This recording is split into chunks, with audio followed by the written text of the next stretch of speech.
with the failure thing, one thing that I almost every week or almost every day in my lab, I go up to my mentees and I'm like, you are here to fail. 99% of being a scientist is failing. And the 1% of the times that things work out, that's what elevates the research, right?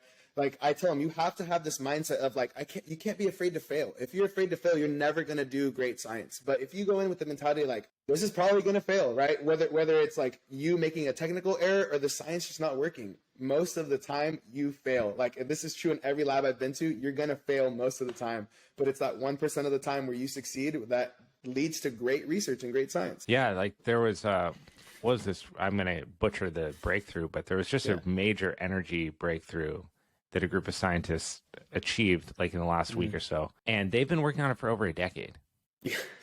So like, that doesn't mean that they've been thinking about the right way to do it for a decade. That means they've been trying and getting it super wrong for a decade. That's millions of dollars of research money. That's millions of attempts. But then this 1% lottery winning shot now potentially is going to alter the entire energy game for the world. Like, you want that process going on. You want people to be pursuing that kind of shit all the time. Yeah, it just, honestly, science comes down to persistence and resilience. Just how comfortable are you with failing over and over again, and how long can you do that for until you get the right answer?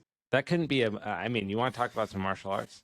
Yeah, I was a perfect transition into jiu-jitsu.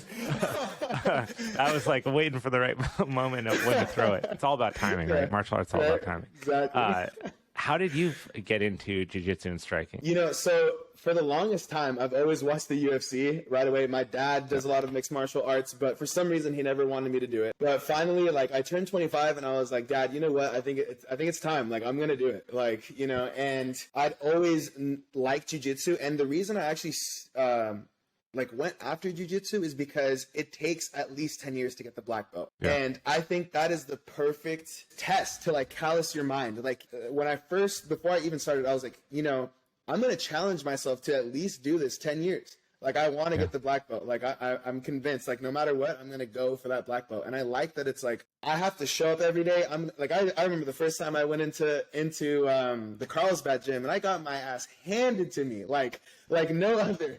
And, you know, I thought I could at least go in there and, like, you know, get a takedown or something. No. First day, I went 0 for 10 the first day. Let's just say that. So, you know, and that day I was like, oh, yeah, this is the thing for me. Like, if I can go in and get my ass beat every day but get 1% better every day, this is, like, the sport that I want to be in. It's interesting, the mindset that not that it can't be molded through the process, but that you kind of have to have for jiu-jitsu to work, right? Like, that approach, knowing, I was the same way. I was like, I'm super curious about this thing. I want to go try it. But it was in the first time that I went, I realized how much I didn't know and how long the road